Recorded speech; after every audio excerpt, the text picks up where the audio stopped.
Adiós, Eva. Hasta el lunes, buen fin de... Igualmente. Derrotero. Pásalo bien. Camino y dirección. Medio tomado para llegar al fin propuesto. Conjunto de datos que indican el camino para llegar a un lugar. Bueno, ¿qué? ¿Nos vamos?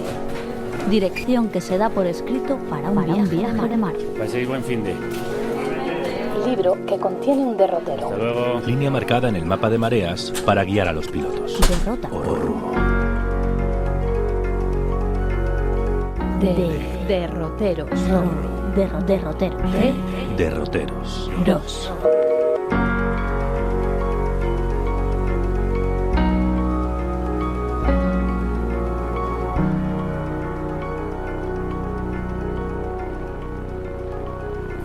Con Marina Garcés, sí. Vamos alternando entre Santi y Marina. Marina, ¿qué tal? ¿Cómo estás? Hola, buenos días. Buenos días. ¿De qué vamos a hablar hoy en este paseo? Hoy nos iremos por donde nos perdimos la última vez, Ajá. ya que son derroteros, hay que encontrar los puntos de fuga. Y no sé si te acuerdas que terminamos, yo creo que incluso se nos fundió la voz cuando estábamos hablando del libro de Georgi Kali, Sí. un pensador griego que ha escrito un libro que se llama Límites. Y estábamos ahí en los límites, pensando si los límites solo pueden ser prohibiciones, amenazas, fronteras, ¿no? Imposiciones, Uh-huh. de hecho, o son criterios, también límites que nos podemos poner de forma compartida, ¿no? Como un ejercicio de libertad sobre uno mismo, sobre una misma, pero también sobre nosotros como colectivos, como sociedad, ¿no? Entonces ahí esa tensión entre si no nos ponemos límites, nos impondrán límites. Estábamos ahí hablando de todo esto, y justamente en estas semanas no nos hemos visto, hablado ni perdido. Uh-huh. Estuve en una conversación de la que me gustaría contarte un poco alguna cosa, porque resonaba mucho con lo que hablamos esa vez tú y yo y con todos los que nos escuchan. Pues adelante, ¿con quién fue? Mira, pues fue perdidos en los derroteros de las montañas del Pirineo gironí, en el Ripollès, en el Festival Terra Gullut, Sí. un festival de cine crítico itinerante, muy interesante. Podéis encontrar toda la información en su web, y aún hay acontecimientos en curso y cosas que van apareciendo y desapareciendo por esas tierras. Uh-huh. Y en el Festival Terra Gullut participé en una mesa con fotoperiodistas. No, yo no lo soy, pero precisamente los fotoperiodistas son gente que siempre está decidiendo hasta dónde disparar, ¿no? Hasta dónde ir, hasta dónde llevar su cámara y abrirnos los ojos, o a lo mejor abrirnoslos de forma, bueno, a veces consciente, a veces violenta, ¿no? Y era una mesa con Joan Guerrero, que es un fotoperiodista histórico de Santa Coloma, trabajó para El País, La Vanguardia. Bueno, allí era como Dios, estaba todo el mundo muy emocionado de estar con él, y gente más joven como Marc Sagné, Ana Suriñán, de 5W. Sí.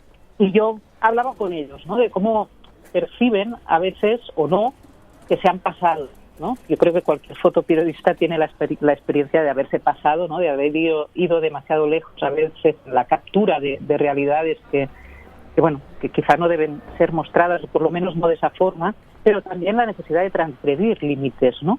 Claro. Entonces surgió una pregunta que me interesó mucho, que era, les preguntaron o les pidieron que describieran esa foto que no han hecho, ¿no? Que no han disparado, ante la cual se han detenido.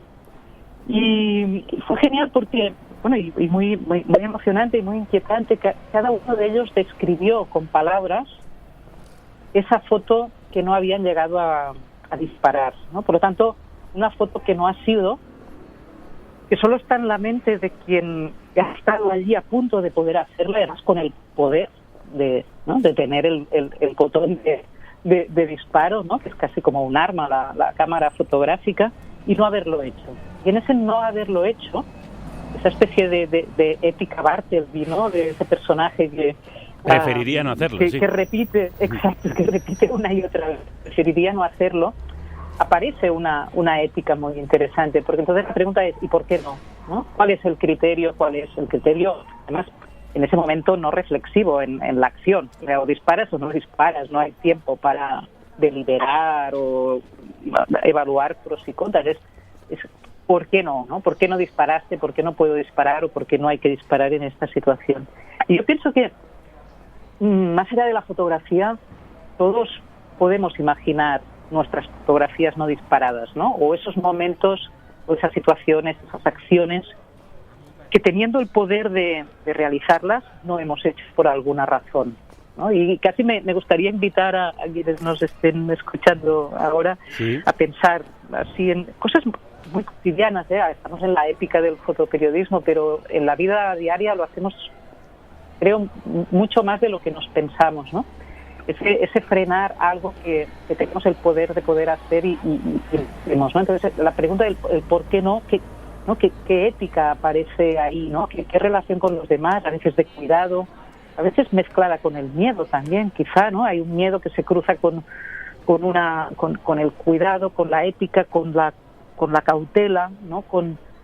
Y a veces incluso con ciertos principios muy de fondo, ¿no? ¿Qué no hemos hecho pudiendo hacerlo, ¿no? ¿Y qué pasa? ¿Y por qué? Y porque ¿no?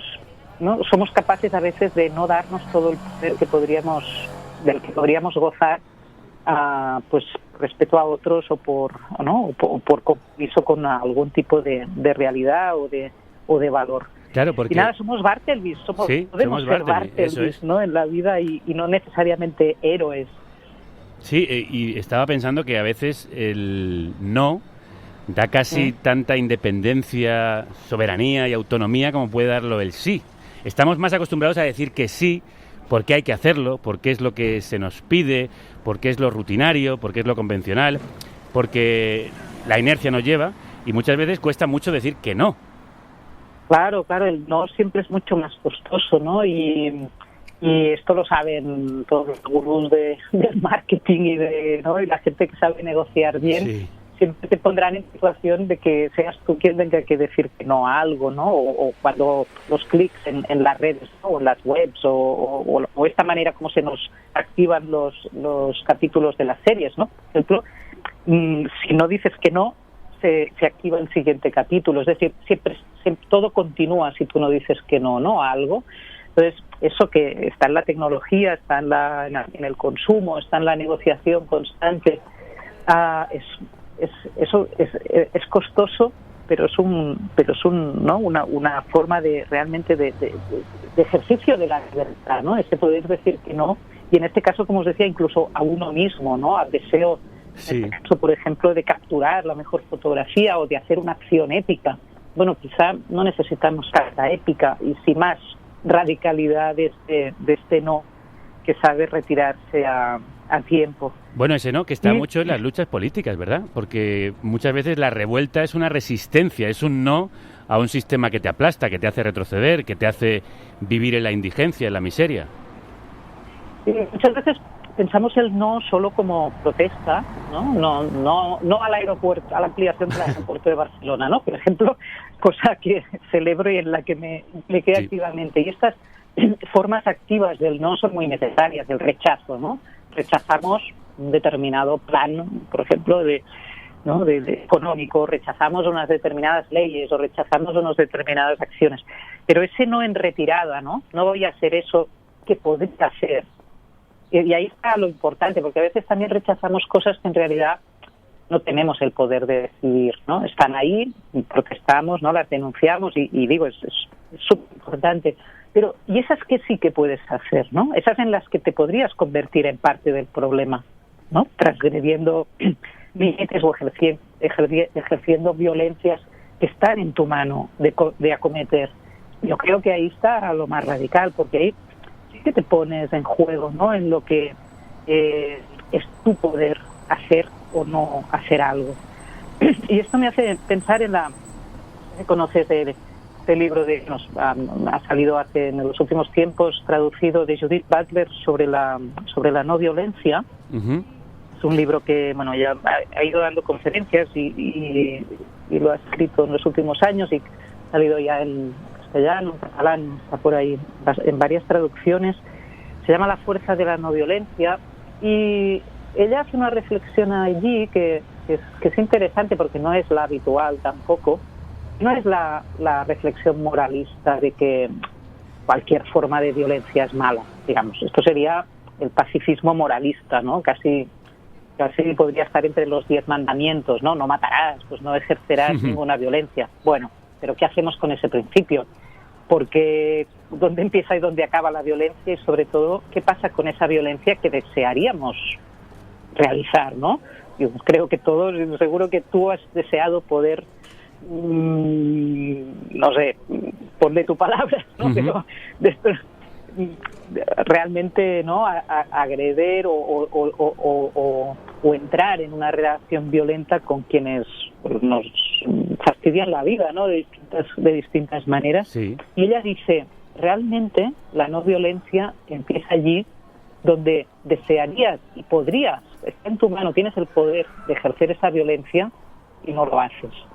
Y en el salto entre poder hacerlo, incluso reconocer el deseo, ¿no? Y incluso podríamos decir cierta necesidad de una violencia activa, puedes decidir no hacerlo. Entonces ahí se abre la pregunta del por qué y aparecen esos valores concretos y situados que son los que Judith Butler sitúa como fundamentos de la no violencia, y que ya no es el principio absoluto, moral de cualquier violencia es mala, sino ahí donde puedes ser violento, ahí donde puedes ser violenta, puedes no serlo.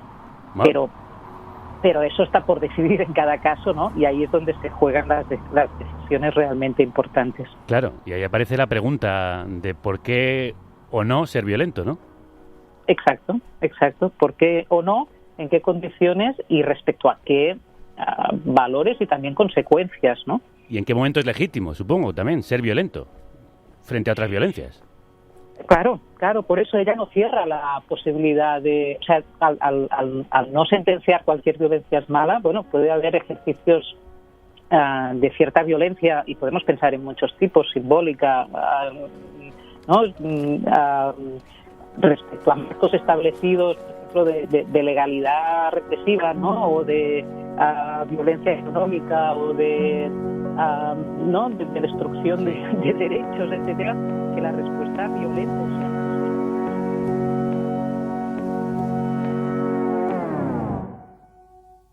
Ahora Carne Cruda, diario. Solo si tú nos ayudas.